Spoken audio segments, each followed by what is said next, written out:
I'd love to help you get vulnerable. Let's get naked.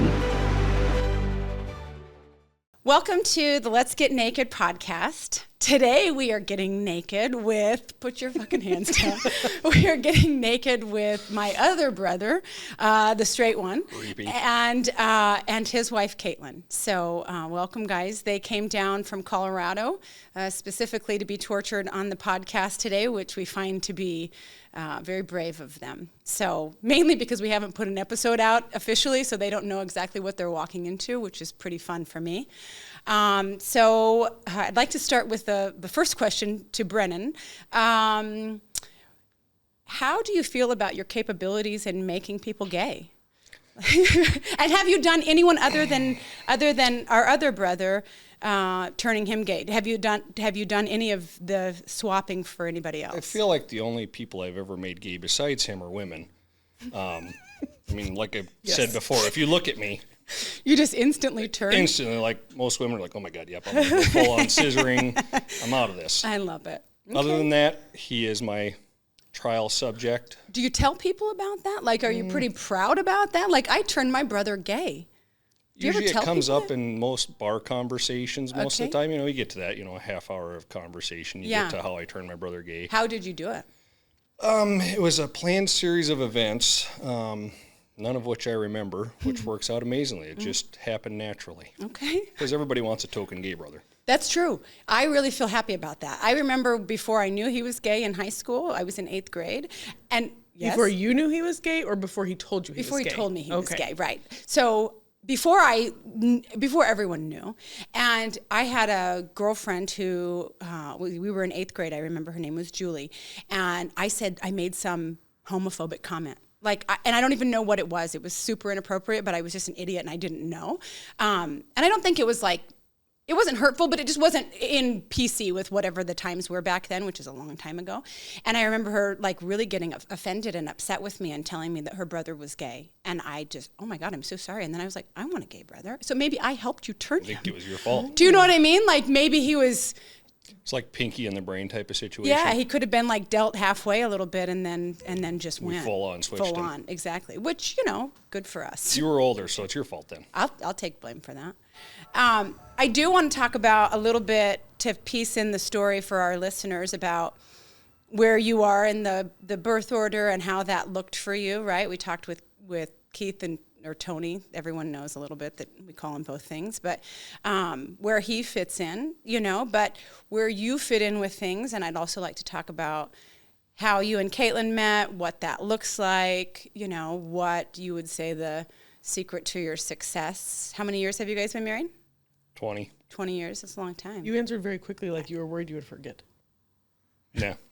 No, he remembers. No, it's a pretty big deal. It's a pretty big deal. So tell me a little bit about your order in the birth stuff, right? Being further down and what that looked like for mom and dad and living in South Dakota and moving to Colorado and the shit that you remember, or is it we're still not remembering anything and you don't have anything to offer? Yeah, we still don't remember anything from South Dakota for sure. Okay. How old were you when we moved to Colorado? 6. Okay. You do remember 5 to stuff. 6. You remember certain stuff. Like what? You remember the corn bin? Oh, yeah. Like bits and pieces. Like near-death experiences, that makes sense to remember that type of shit. How many near-death experiences do we have in South Dakota? At least one. Okay. Yeah. I had one too. Yeah. The girls left me in the hog water, and I was literally drowning. I remember being 3 years old, and I couldn't touch the bottom, and they ran to get help and just left me. Do you know how far away the fucking pig barn was from our house? I was good distance. Yeah, I was pretty sure I was going to die that day. How old were you in the corn bin? 3? Is there a less than cycle 6? here? I don't know. Yeah.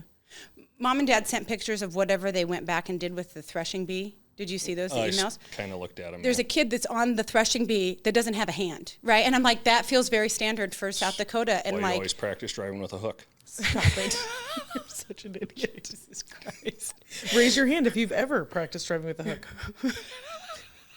On a regular basis. It's so weird. Why are you not even around that kind of equipment and machinery anymore? Yeah, I'm at work every day. In my office. In your office, you're worried a stapler's going to take my mouse could take my hand off. You're such a pussy. It's a real fear. And what happens if he loses his left hand? We're going to have to buy a postal vehicle so he can shift with his hook. You think all the way... An Australian Subaru. Can I tell you? May I just say that I am pretty certain that you're one of the weirdest people I've ever met in my entire life. Yeah, and the fact that you roped this one in. That is and not no only shit. does she like you, but I feel like she likes me too a little bit. I do. And Tony, and you know what I mean? I think it's pretty crazy. And that was back before roofies were a big thing. So Right. I Now mean, Ether was around. Ether was stronger. That might explain it. Yeah. I love it so much. You know that Ace Ventura when he's like the pet detective and he's running behind the football player because he's going to see if he has the ring? That's what I feel like you did to her. She was trying to get away, and then you just... Jumped on her back. Yeah. Put the rag over her face. Yeah. Does it smell like chloroform? Yeah, tell me. Did you guys start dating in high school? See, I was out, right, before you were really old enough. My kind of last memory for living at home and that whole shit show was you selling my senior pictures to your fucking friends so they could jerk off to them. I mean, fucking disgusting. It's a lucrative business.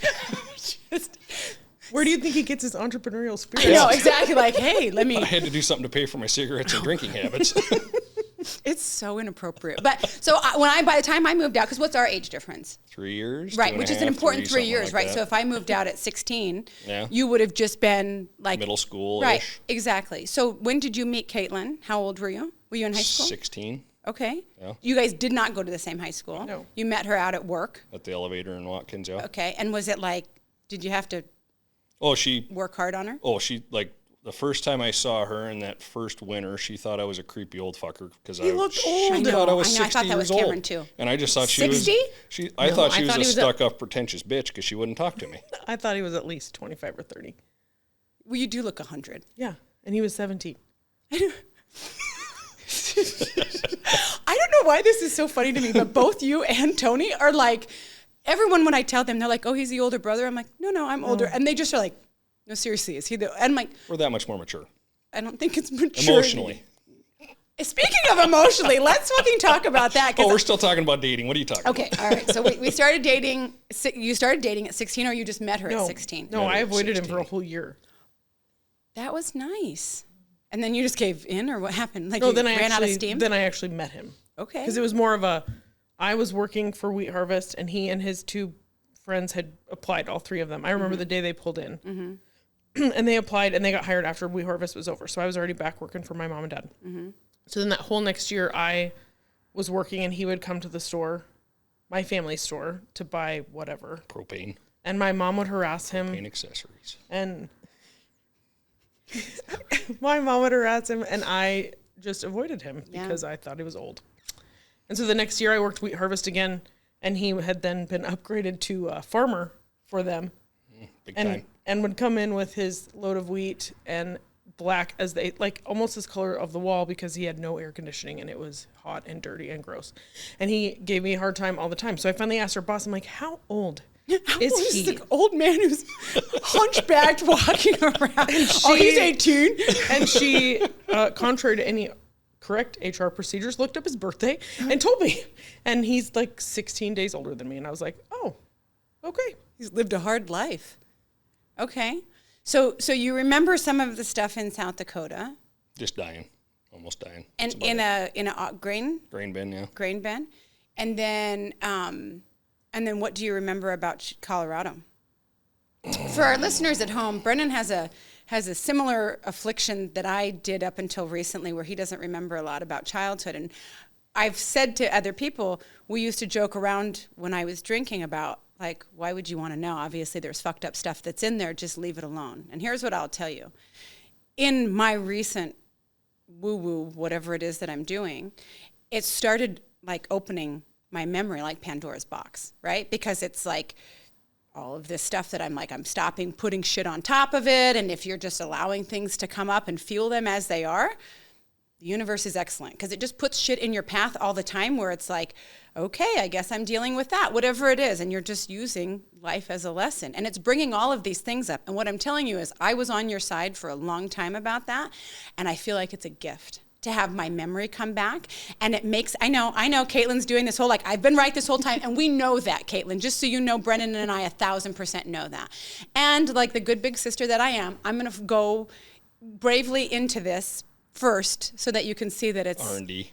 I'm doing R&D right now, but it's crazy because it's good shit and it's bad shit. But it's like, I'm also feeling all of the emotions that came along with whatever those things were. You know, it's like Belinda and I talk all the time about stuff that's things that happened when we were younger, and, you know, in my first marriage, and when we were having, you know, having babies and all of this other shit. It's stuff that I never would even remember. And now it's just like, it's pretty wild. And for you, the way that you are with other people, where you're so fascinated with them and like what makes them tick and all of that, right? We have a very similar fascination with that.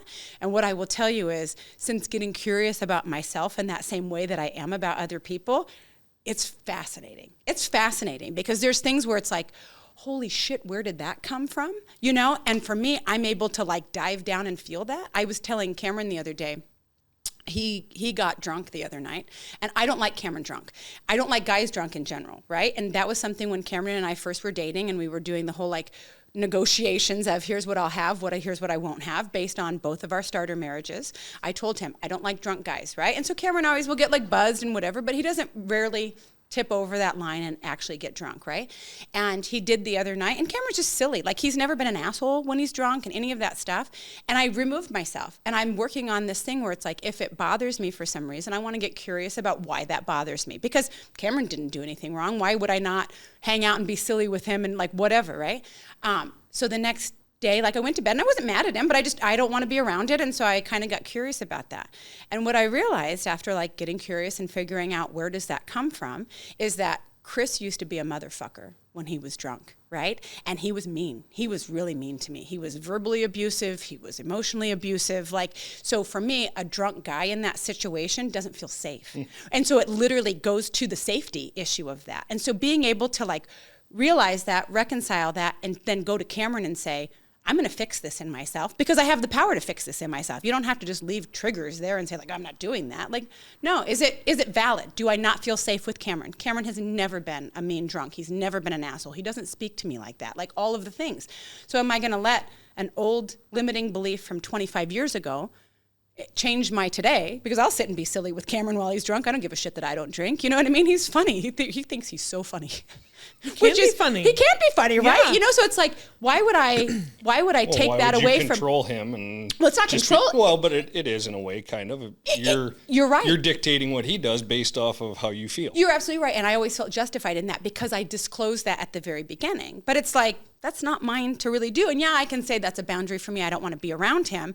But when you really realize it's an unnecessary limiting belief that's based on something that happened so long ago, but you don't even realize it, right? Because when it came to, that was a 9-year chunk with Chris, and he was like that entire time. Those are very formidable years for me, right? Can you imagine Hosey, your daughter, being with somebody who treated her like that and the things that he said? I mean, he used to call me a cunt, like over and over and over, and yelling into my face, to where I'm numb to that word now, right? But it was like, don't call me that. And he was just such an asshole, and in talking with Belinda about stuff, and I didn't even remember what an asshole he is because I just blocked all of those years out. So now that all of that stuff is coming back, like, and the universe is putting all of this, Chris, whatever his last name is, energy, and we'll block that out. That's not appropriate to say. I feel like we're just having a conversation here, but it blocked all of that out so that I didn't process it. I didn't deal with it. It's just a black hole in my past. Exactly, right over your shoulder. I'm not even going to pay attention to that. But in dealing with those things, it frees you up, and you don't even realize it. It's like, I'm an adult. I can deal with that. Obviously, I was a child when all of that stuff happened. But it's like, to figure out that I'm doing something at 47 years old that came in from when I was in my late teens and early 20s, doesn't serve me, right? It's a limiting belief of something that like really doesn't serve me. I've never not felt safe with Cameron when it comes to that. So me bringing that energy to our relationship, how messed up is that? But if you didn't even realize you were doing that, you wouldn't know, So it's like the stuff that we get curious about other people. I find it fascinating to get curious about myself. Yourself. Yeah, exactly. And say, where does that come from? And do I want that to be there still, or do I not? Because when I look at that and say, okay, excellent. Now I know where it comes from, which was just a fear of for my safety at that point, right? Because he was the kind of guy who really wanted to get in your face and try to intimidate you, and you know, big tough guy. I love those guys, you know. But when I was, you know, in that position that I moved away from home. I didn't have, you know. Then I moved down to Arizona. He was a complete asshole to me when we were down here. You know what I mean? But he was all you had. He's all you know what I mean? That was my way to get out, right? And so I used that. Again, wouldn't change anything. Have no regrets about anything. But being able to like reconcile that and then not make Cameron continue to pay for something that he doesn't even realize, you know what I mean? Yes, it's full disclosure. Yes, I told him all that all those years ago and whatever, but why do I still have to be doing that? I don't. You know, so it's literally just getting curious about that stuff. So what do you remember about Colorado? Or are you still in that position where you just don't have a lot of memories about anything, good, bad, or indifferent? Yeah, like it doesn't really matter. And that was what I was going to ask you. Like, for me, if it's over a year old, I don't remember it. Yeah. So is that same with you, or is it you don't remember stuff from back when you were 20 and younger, or what is it? No, I have also the same thing where it's like if it was very long ago, I don't remember. Yeah. Cameron and I always used to call it my 5-year dump. Yeah, my 5-year dump, because it was like I don't really remember. The thing that's fucked up about that is that my 5-year dump was a coping mechanism, because when bad stuff would happen to me, it would be a soothing thing for me where I could say, don't worry, you'll forget that. That will go away. You know what I mean? And that's a terrible thing, because I should have been able to process that. I mean, I was a child. There's all sorts of things that go into that. But your mind your mind is an incredible tool. It doesn't go away. It doesn't go away. And so that's the biggest part of that. So realizing all of this stuff, right? Okay, yes, we don't remember stuff and whatever, but if someone said to you, say you think you're at a 8 right now, in just life enjoyability and like blah, blah, blah, blah, blah. But what if someone said, your 8 is actually a 2, right? And if you actually process this shit, which doesn't cost you anything, it's just literally a willingness to like allow it to come up as it comes up and process the emotions and process the shit and then just release it, right? Whatever it is. If you do that, you feel lighter. You're literally a better human. I mean, I don't know how else to say it. Like, I'm a better mom, I'm a better wife, I'm a better friend, I'm better to myself, I'm all of the things. And it's like, I had no idea. So for me to be like on this journey where I'm doing this and I'm helping other people do this. This isn't an intervention, by the way, if this feels like it. Or it can be if you want it to be, whatever. But it's just interesting to me because I feel like sharing that with other people and having this voice of being able to say, I had no idea. I lived a really great life. You guys have been part of that this whole time. Before I got sober, I didn't think my life was bad. Looking back, I'm like, okay, there's some, let's throw that shit. I mean, it was pretty bad. Quite a roll-off dumpster. Memorable. Yeah, it was memorable, but I didn't feel like that when I was going through it. But I look back at that and I think, I thought I had it pretty good then. And I look at where I am now compared to then, it was a 2. You know what I mean? It was a 2 and I'm at a 10 now. Just from being able to do work on myself that costs nothing. That's just about processing stuff, letting stuff come up, feeling the emotions for stuff. You're not an emotional guy, right? But, do you even feel emotions at all? Because we've always joked around between you and Tony and I, right? The being dead inside and the whatever. And I was always very comfortable with that. But here's the problem with that. If you block all that shit, great. You don't feel the lows, but you also don't get the highs either. You know what I mean? Because there's highs that are out there that are better than any drug or alcohol you can even imagine. Just by, doing the work and not having that shit that you drag around that you didn't even realize you needed to. Yep. But you get nuggets of memories, though. Mm-hmm. And what do you do with those when those happen, though? Do you feel through that stuff? Do you talk through it? Like, what is that? Because and I think it's usually from something where I've worked through something within the past week or whatever, and that's what I was going to bring up. I can't remember what it was. It was less than a couple months ago. It was at work. What was it, though? There was something, and I just, something had happened at work or whatever. I worked through it, whatever, and then her and I were talking about something, and it was like, holy shit. Yeah. Not something I would have remembered previously. You were talking about attending your kids' sports events. Okay. And somebody asked if you had those memories of your parents. Mm-hmm. No. Yeah. Remember? Yeah. And you said you had the realization during the conversation. You're welcome for remembering for you. Oh, that's right. That was Jose. Okay, yeah. One of the superintendents at work. Mm-hmm. So tell her what happened. Yeah, I'm dying. So we had a coaching for the managers at work. I'm trying to remember. It was like a 4-week long class, I think. Mm-hmm.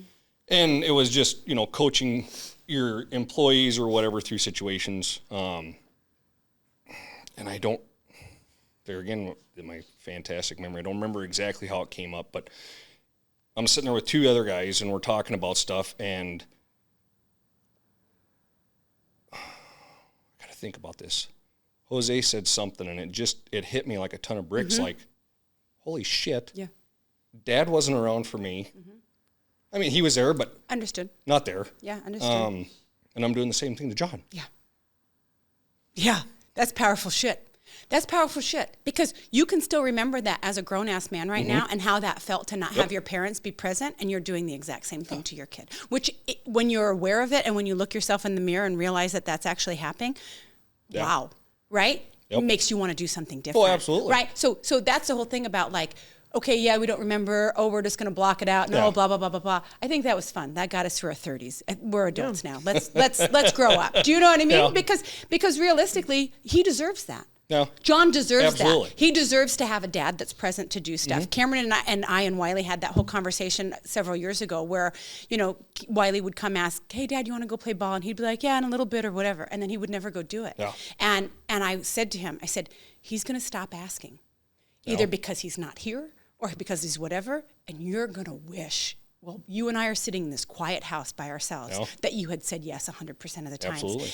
And he heard me when I said that, and it was every time Wiley would come ask after that, absolutely. And Cameron's not a young man. It's a young man's game to be out there trying to keep up with Wiley. Do you know what I mean? Especially Wiley. Absolutely, right? Yeah. But it's like, but he goes out there and then he comes home and he's crippled, rubbing on his shoulders, and Wiley's like, we did great out there, and Cameron's crawling from the car. But you know what? But he doesn't regret a minute of it. He doesn't regret a minute of it. You know what I mean? And it's like, same thing. I was so focused on building KMI and like working and all of the things and having Casey raise my kids, right? And when the kids would come talk to me and I'm on the computer and I'm half paying attention to them and half paying attention to whatever, I have to be accountable to my children for that now. What a horrible thing. They deserve better than that, and that's okay to say that, because I was just doing the best that I could with what I had, right? And so, but you making that realization and understanding that, do something with that. You know what I mean? Because that's the power of the awareness, right? And it's like, you wouldn't have that if you just had your head in the sand and kept doing stuff. Well, and it's not something that you like normally sit down and think about, of right? course. I mean, who in the hell is going to sit back and reflect on that type of stuff? Of course. Just because you're bored. Yeah, but here's the whole thing. The stuff that you're talking about where it hit you like a ton of bricks, that's where, like, to me, the realization that I've had in the last couple of years of, when the student is ready, the teacher appears. So if you're receptive to that kind of stuff, and also you're just, you're aware, you're plugged into stuff. You're not in your phone, not paying attention. You're just plugged into Jose or whoever you're talking to, and like really engaged with them, because there will be things that just hit you. Yeah. And it's just literally a trigger or whatever it is, something that just touches you a certain way, and then like get curious about whatever that is, and then do something with that knowledge, right? Because obviously you want to be the best parent that you can to your kiddos, but if you don't know, you don't know, And so I think that that's really powerful stuff. So this was recently. Yeah, it's been the last 3 months or so. I want to say it was snowing.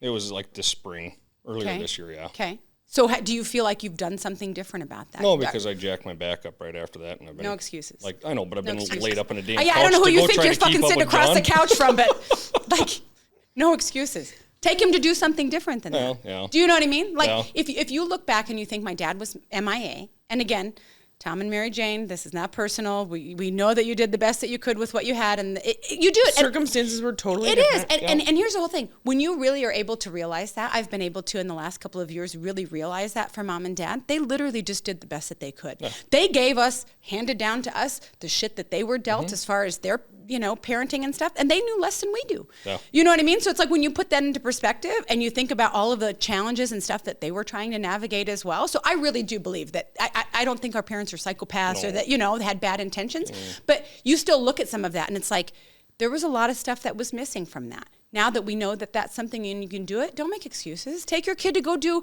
ice cream or, whatever it is. It doesn't have to be a go throw the ball, but go spend time talking with him. Well, and that was a conversation I had with Jose, was like, Dad was working 3 jobs trying to just feed everybody. Yeah. Like you said, that was a completely different time. Yeah. But that's still what you see. Yeah. Which then transfers into, well, I got to work 80 hours a day too to try to, that's what I know. Yeah. So you just follow along with that same path. Do you feel like you're breaking that now, though? Do you feel like when you realize that? Well, I feel like you're so much better about that. Her and I have had that conversation a few times, like when I get pissed off at work and I'm like, I'm done with this. Yeah. I could go back in a truck very easily. And then, of course, the voice of reason over here goes, yeah, but then you're not here at 2:00 for a basketball game or whatever it is. And it's like, okay, yeah, you're right. It's not that bad. It's a sacrifice to be able to do that. But it's those years, you guys have watched, those years just fly by. Oh, yeah. Wiley's on his way out the door. Oh. He's going to be 18 in January, right? It's crazy. I've never been an adult without having children. So just so you guys know, watch out. I might go off the rails. You just never know. But We're ready. I know you are. You're wake up. Aren't you already off the rails? Well, a little bit. It's just a spur. Yeah. Okay. So why do you think that do you have that happen often where stuff like that hits you, or was that a newer thing for you? That was a newer thing. Okay. Yeah. That happens to me all the time now. That's what I call like opening Pandora's box absolutely. because I'm here for it, you know. And it's like I've never been at a place before where I'm like, okay, I'll receive this shit, and now I'm just like, bring it on, And when uncomfortable shit hits me, I'll just start working through it, and I'm not going to push it back down. And that's what my MO has always been. If there's something uncomfortable, you just push it down and away. But when you realize you're dragging all of that shit around behind you, whether you realize it or not, if you actually just feel that, if that's actionable intelligence where you can do something different, then make that change or do something, right? And then release that shit so that it doesn't weigh you down, Encourage that stuff to come up. Well, and that was in like the most unsuspecting spot I could ever imagine. I'm in a group with, 12 construction guys. Yeah. Yeah. 3/4 of them are bigger than I am. Yeah. And we're in this room and it's like, holy shit. Just like that. It was like, this is fucking crazy. Yeah. Yeah. But you didn't push it down. No, I didn't. You came home and you talked about it. You've talked about it numerous times since then. Yeah. Well, and you used it. That's exactly, and that's the important thing, right? I think understanding that, and that's just even the difference, because I don't even think we realized before that you do push stuff down when it happens, right? It's like the thing with Cameron drinking or whatever. I'm just going to push that away, and not doing anything intentionally. Just I don't want to do that. It's easier not to deal with it. Exactly, that's a boundary, and I'm just going to push that away and not even really examine why is that a boundary, And it's some of the stuff where it's like stuff that we were parented or stuff that we were dealt, and it's like, does that resonate with me, or is that just a belief that I have based on something that was dealt to me, right? And I don't want to have those. I want to examine everything and make certain that that's something that I want. I don't want to assume that mom and dad had their shit figured out, because we've all determined that they didn't, Again, no offense. None of us did. I mean, so that's a whole thing, but really realizing that and then doing something with that. Nobody wants to be in this rinse, lather, repeat every day. Or maybe you do. I don't want to be in the rinse, lather, repeat, because I understand what it's like to be growing and doing these things and watching people around me doing the same thing. It's powerful.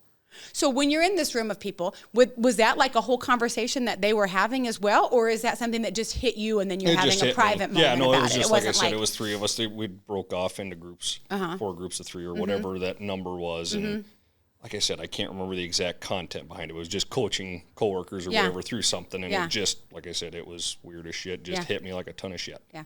Do you feel like the men that are in your circle, either work-wise or otherwise, are in tune with their emotions and shit like no. that? Okay.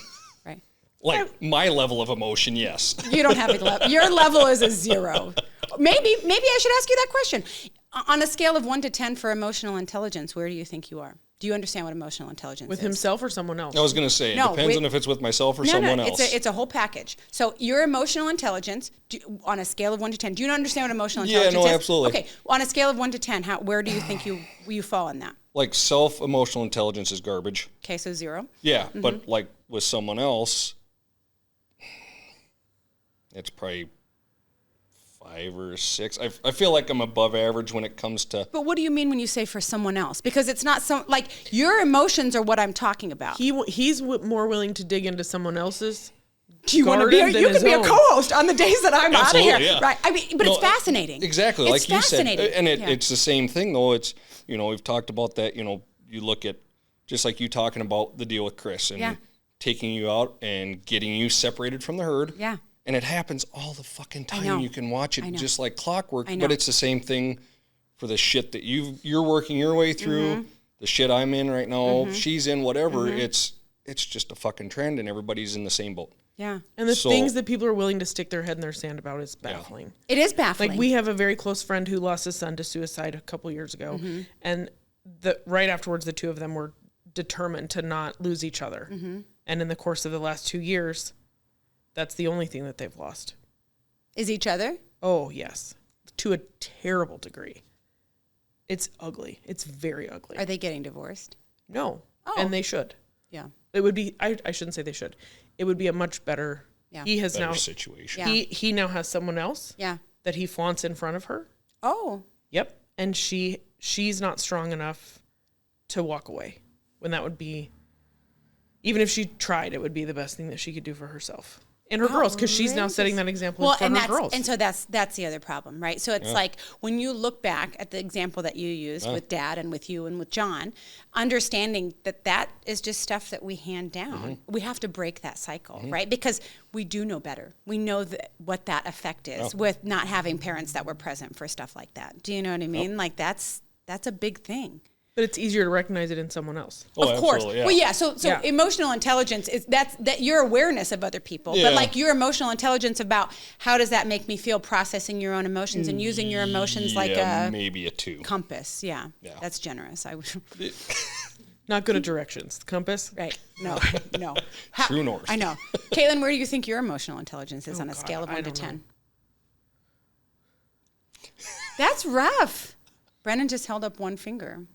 Unless that was for something else, and that's a code that I don't. A different one. Got it. I'm going to hold up a different one. You guys are making me embarrassed. I'm just kidding. That doesn't happen. I don't know. I would say middle of the road. Okay.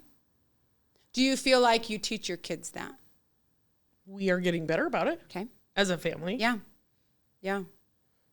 Would you agree with that? I was going to say you looked Brennan? at the floor. What does that mean? No, I was looking at the book. No, I would agree with that. Yeah, it's. Okay. I feel like work has pushed a lot of that. Yeah. Or helped with a lot of that. The trainings that you never wanted to go to that you're going to and are taking value for? Yeah. Oh my God, I love this. The way he now runs family conversations that are uncomfortable. Listen. It's amazing. It is amazing though, right? Because that's the kind of stuff that they'll remember, and that's the kind of stuff that will set them up to be successful adults, right? Because you don't want your kids to be like you. Yeah. Right? I don't want my kids to be like me. When I sit and when I've been doing all of this work for the last, handful of years, and it's dirty work, right? That's the premise of this podcast, is being willing to be vulnerable, being willing to talk about the dirty things, because we're all just doing the best that we can. We all were dealt whatever level of childhood that we were, right? There's things that you can't change as a child because that's just what you're handed. Some of us have pretty gross trauma associated with things. Some of us, wherever your recipe is that makes up who you are, but you're not just going to be dealt that and then go through the rest of your life, rinse, lather, repeat. Most people do. But when you realize there's another option, and it's like, I want to be the best version that I can. I want to teach the girls, and I want to teach Wiley that, like, hey, there's a different way to be able to do this and to process this in a healthy way. I said the other day, I was talking with Belinda, and we were talking about, I was a baby when I had babies, right? I couldn't believe that they actually sent me home from the hospital with one and were like, good luck. And then when Brittany got to be old enough, she was very emotional. And I did not want to be part of that at all. I didn't know how to deal with it. I didn't know it made me so uncomfortable. So I screwed her up, but thank God she's still around, and I'm helping repair that, which is very, symbiotic of just all of the things, right? And then Emily, I taught, you don't feel things if you're strong, right? Right? You don't do that. And so her now having to break the damage that I did for her. And I look at Wiley, and it's like, I got sober when he was 9 years old, maybe. And so he has had a front row seat to this. And that young man is the most emotionally intelligent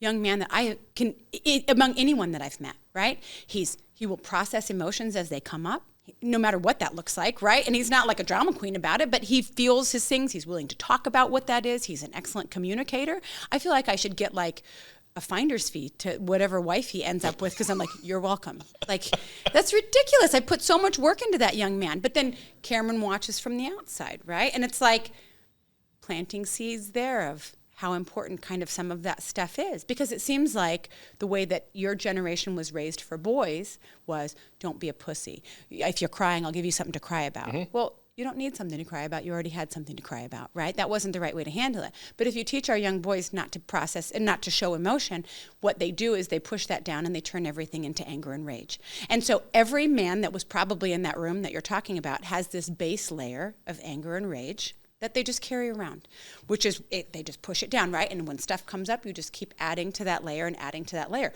Nothing against how you process things. That's just how we were taught, right? And I think there's been so much stuff nowadays where we talk about the young girls and let's help the young girls. Well, the young boys were brought up in the exact same thing, just with different messed up things, right? So it's like men aren't supposed to show emotion. Men aren't supposed to whatever. You know what? Men are pretty awesome. You know, if you have a conversation or a relationship with a man who's in touch with his emotions, doesn't mean he's a crier or a drop, you know, but understands like what something makes him feel like, able to have an intelligent conversation about it, like all of those things, able to be a role model to his children and teach other people.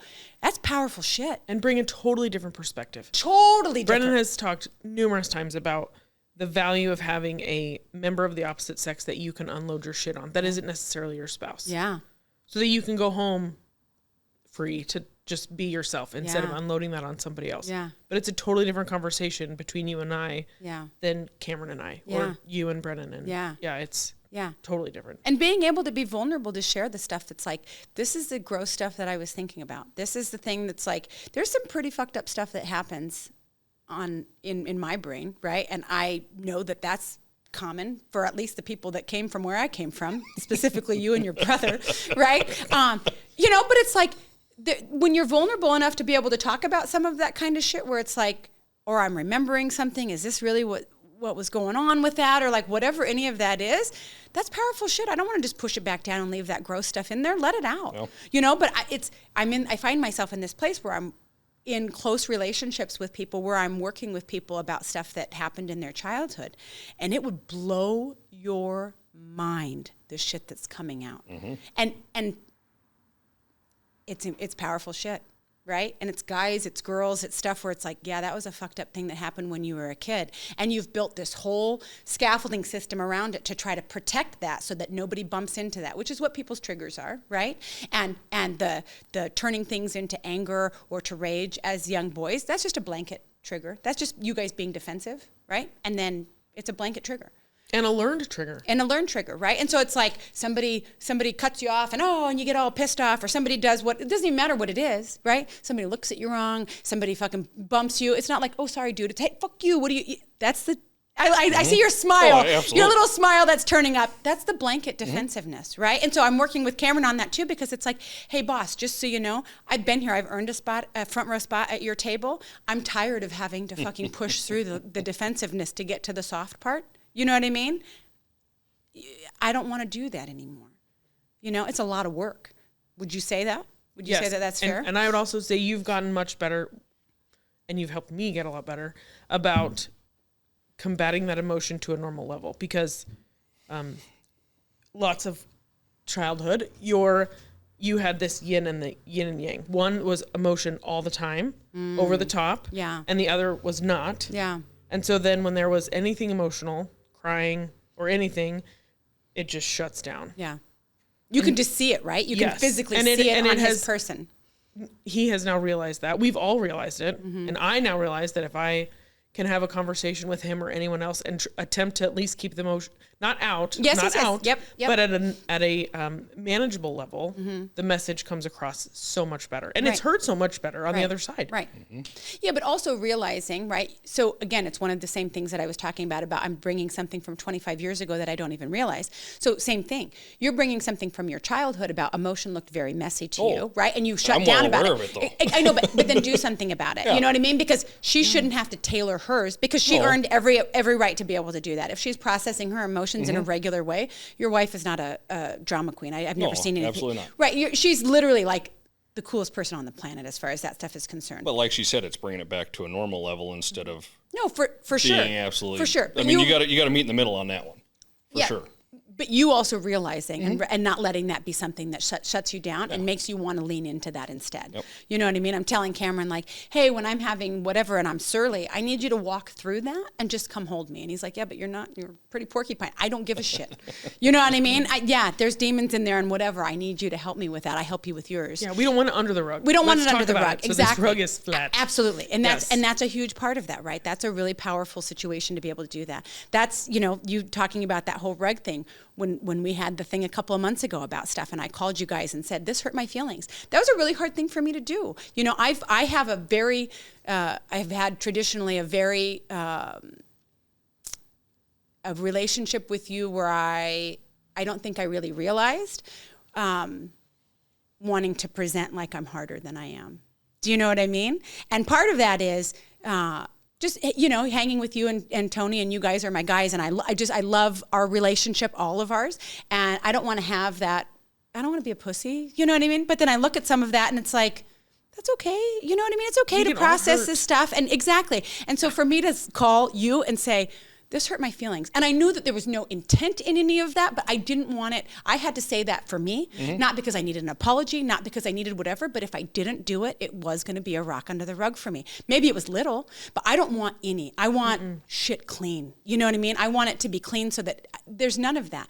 That took a lot for me. I mean, like, it seems so simple. It took on a scale of 1 to 10, like an 8. For me to call you guys and have that conversation. It was a hard conversation. It was a hard conversation to have. But it definitely needed to happen. But it needed to. And so it's like, I know that when we were having it, and it was just like, I think you guys were probably taken aback when I was saying, and I was taken aback that I was saying, because I don't want to say this and whatever. And I literally went downstairs to Cameron afterwards. I'm like, I am exhausted, like emotionally drained from doing that. But I really believe in, if there's something that's there, say something about it, right? It does get it resolved regardless of how that is, because you guys are one of the most important relationships that I have, for sure. So it's neat to be able to grow with you guys, right? And to like watch you say those kind of things, because we don't have to all sit around and hold hands and sing Kumbaya, but being able to realize, okay, I want to be the best father that I can. I want to be the best husband that I can. I want to be the best friend. I want to be the best version of me that I can, right? Like, you don't want to have that piss and vinegar that's just acid in your stomach and anger and whatever. Or maybe you do. Maybe you love that. Maybe you want that forever. I used to tell Cameron, I was like, I used to say like something about softening, and he's like, I really don't like that. And I said, how about sharpening? And he's like, okay, I like that better. And it's like, because you learn things as you go, and as you, okay, that doesn't feel good. I don't want to do that. I don't want to relay to my son that he can't have emotions and that he needs to just turn all of his shit into rage and anger as well, because we know what that looks like in grown-ass men. It's not a great look. And if we can't have those hard conversations with the people we love the most, what's the point? Why would we give someone else the pleasure of having that when we can't even do it with the people that we love? I know. That mean the most to us. I know. Which is crazy, right? Yeah. But that happens all the time. All the time. I look at people and I talk to them about different relationships that they have, and they're like, oh, I'm not going to say anything, or I'm not whatever. I'm like, I don't want to have surface level relationships. I just don't. I'm not interested in that at all. I want to have the hard conversations. I want to know what makes you tick. You know what I mean? Caitlin, how was your childhood growing up? Were your parents in tune with their emotions and set a good example for that? My dad was an alcoholic, and he was angry all the time. But I, with the exception of that, because he wasn't around that much, he was working his ass off for the rest of us. It was awesome. Like, I hear a lot of other stories, and I have almost survivor's guilt of my childhood. I have great memories. It's interesting, because I told Cameron the other day, I said, I don't know very many women who haven't been sexually abused. I said, I think I can count on my hand too, and you're one of them. And that, I don't understand the survivor's guilt part of that. You know what I mean? Obviously, but I know that that's a real thing. It is. It's hard. I mean? Yeah, it is. I shouldn't feel guilty for that. No, you shouldn't. You absolutely shouldn't, And tell me, so you guys have 3 girls, obviously. How do you teach them or prepare them or try to help protect them in that situation, so that, because you can't unring that bell. We all know that, right? No. So do you understand what I'm asking? Okay. Are those conversations? I love your face, like, what? No, it was more. Her question was fair. It was more of, what's your answer going to be to that? Because I just threatened to kill whoever touches them. I know, but here's the whole thing. Like, that doesn't help them any. No. here's the thing. When I really started getting in tune with what that looked like, right? Because I always said, like, it's fine, I'm whatever. But when I really started going back through and doing an inventory of the sexual trauma that I had by people that I knew, by people, like all of the things, it's pretty gross. And I just didn't recognize that because it was like, it's fine. And I just kept pushing all of this stuff down. But when you put it into a context of, what if that was happening to my daughter, right? I put myself in, okay, I was 13 when that happened, or I was 15 when that happened, or whatever. What would I do if that was happening to Emily or to Brittany or to whatever, right? You want to kill them. But it's and not just the girls either. Not just the girls, 1,000% happens to the boys, all of the things. Yeah. But it's like, okay, so I read a book when I started processing all of this stuff that kind of sparked that for me. And the gal was talking about an uncle that had raped her and had sexually assaulted her for a while. And she said, it wasn't really the uncle that I held all of the resentment and all of the anger for. It was my mom and my aunties who didn't fucking tell me to watch out for that. You know what I mean? And that don't listen and don't allow that to be something that he says, don't tell your parents or I'm into this or that.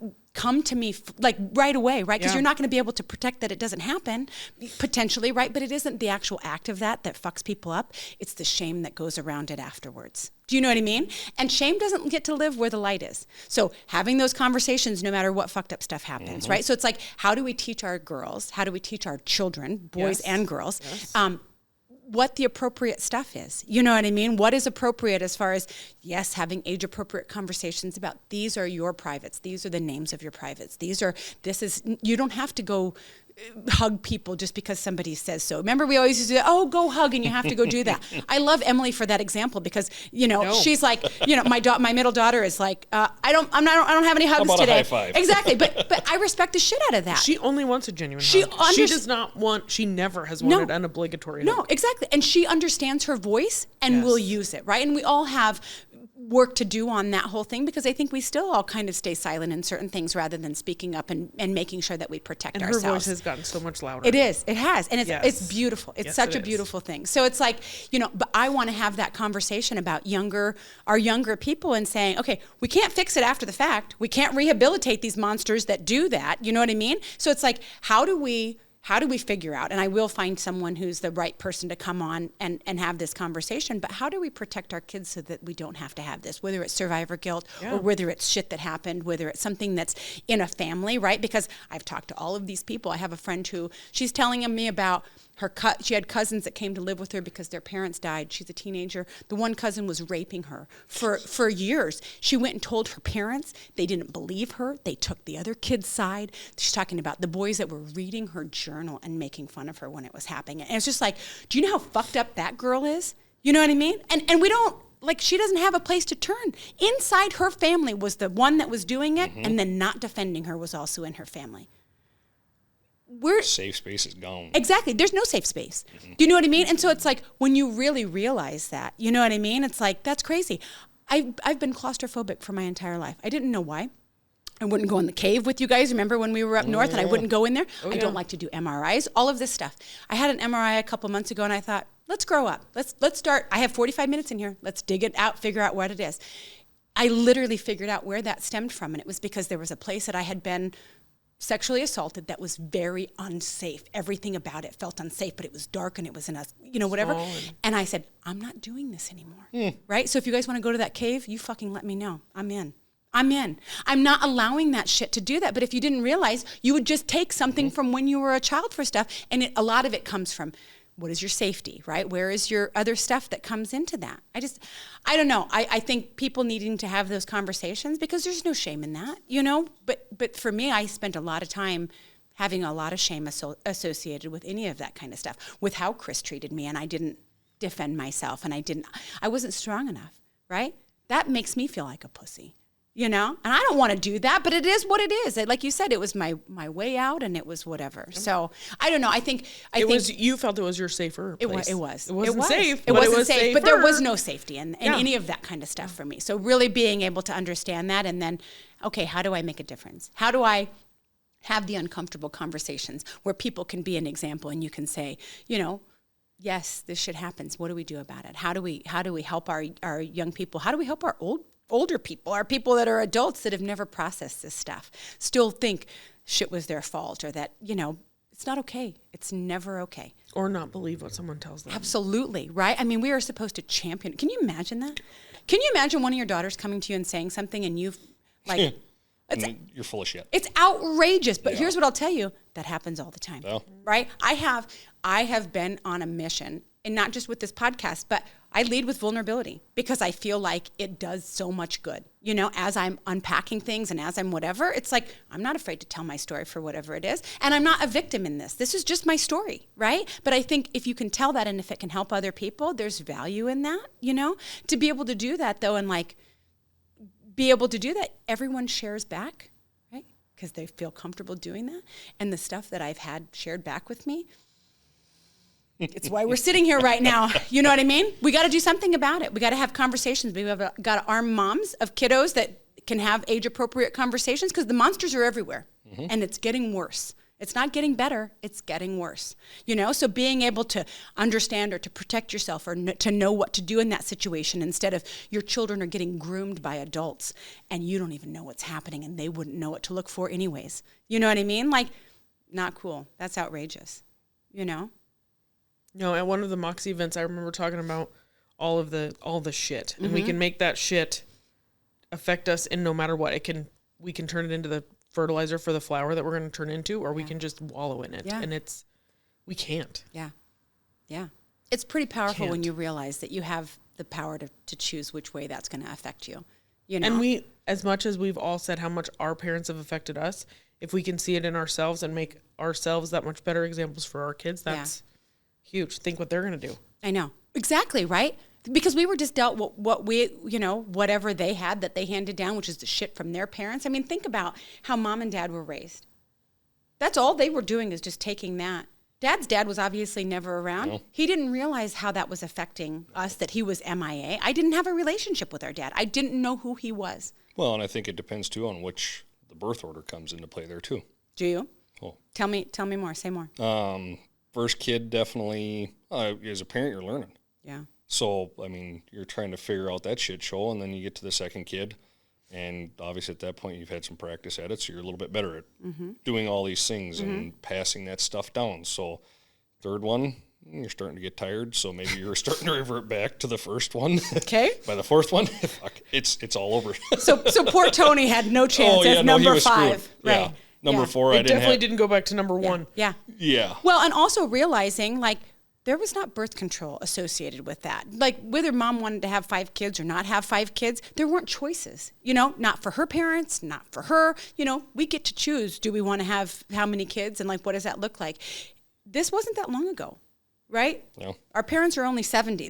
That's not that long ago in the grand scheme of things, you know? But if we can say, okay, we know better, let's do better. You know, when my kids come to me now or anybody, drop what I'm doing, give you my full attention. There's nothing more important that I need to be working on that's work. Doesn't matter. My family is the first thing that's most important. I did not always feel like that, you know? And for that, I can either feel horrible about that or I didn't know better and that's where I was with stuff. You know what I mean? Not making excuses. But your example was the hustle. The example you looked up to was the hustle. Yeah. Both of you. That was very much what you emulated was your dad's hard. I mean, you saw the positive part of him working all the time. Yeah. And didn't want to acknowledge or embrace what that did on the other side. Yeah. Well, it's the hustle, and that plays into the fact of not wanting your kids to have to go through what you went through. Yeah.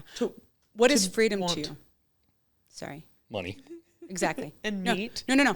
Jesus. Gross. No, not that. What? I don't. Okay. Let's. Yeah, freezer's full of meat. Weirdo. Yes. It's interesting to me to have the money thing come out as a freedom because I always thought that was freedom to me too. It's not. It's not. And so once you realize that though, it changes the entire game. Well, you know? So what's freedom to you now? Well, it's still money, but okay. Jose, at a different level. It is, yeah. Jose and I had another conversation here not too long ago in my office talking about, you know, he comes in, he's like, you know, I don't know what to do. These operators are pussies now, you know. That was his exact words. And I'm like, I get it. He said, it's just this younger generation. So we kind of talked through it a little bit. And I said, but think about that, Jose. I said, it's our fault. I said, you're a parent. I'm a parent. Your dad came, I can't remember if he said it was his dad or his grandpa came over from Mexico, like literally swim across the river, worked so his dad could have better. His dad worked so he could have better. And I said, you're doing the same thing to your kids. I said, it is our fault. People our age at this generation is fucking useless. I said, we have pushed so hard to make it to where they don't have to want for anything. Right. And he's like, exactly. He's like, Yeah. I didn't want my kids to have to shop at Goodwill or Yeah. Walmart. And I'm like, bingo. Yeah. That is exactly what it is. And we didn't want them to be uncomfortable, Yeah. and so we took that away from them. Absolutely. But the problem with that is if you look at like a butterfly that's having to struggle to get out of the cocoon, if you never have to struggle, You're not going to make it. you're not going to make Absolutely. it. You know what I mean? Unfortunately. Or maybe you will, but it's like, I don't know. I don't know what it looks like. I mean, time's just going to keep going. So whatever that looks like, I don't know. We'll see. We'll see. Well, anyways, so we are getting close to our time. I want to thank you guys for coming on and being willing to talk about. Well, thanks for having us. Yeah, being willing to talk about the hard things. So every week I pull up a May I Suggest, and it's just generally something that comes from our topic. And I think I even used last week the one for emotional intelligence, but I really feel like being willing to look at yourself in the mirror and kind of realize where you are and put some things in place for what that looks like is really important. So, or not, or don't. If you have suggestions or questions, please send us an email. Our email address is ladies@letsgetnakedpodcast.com. If this podcast isn't your jam, I'm not sure why you're still tuned in because it's been a full hour, but we don't need to hear about that. Just change the channel and find something that's more your speed. That's it. That's a wrap, guys.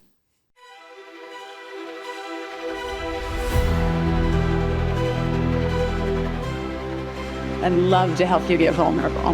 Let's get naked.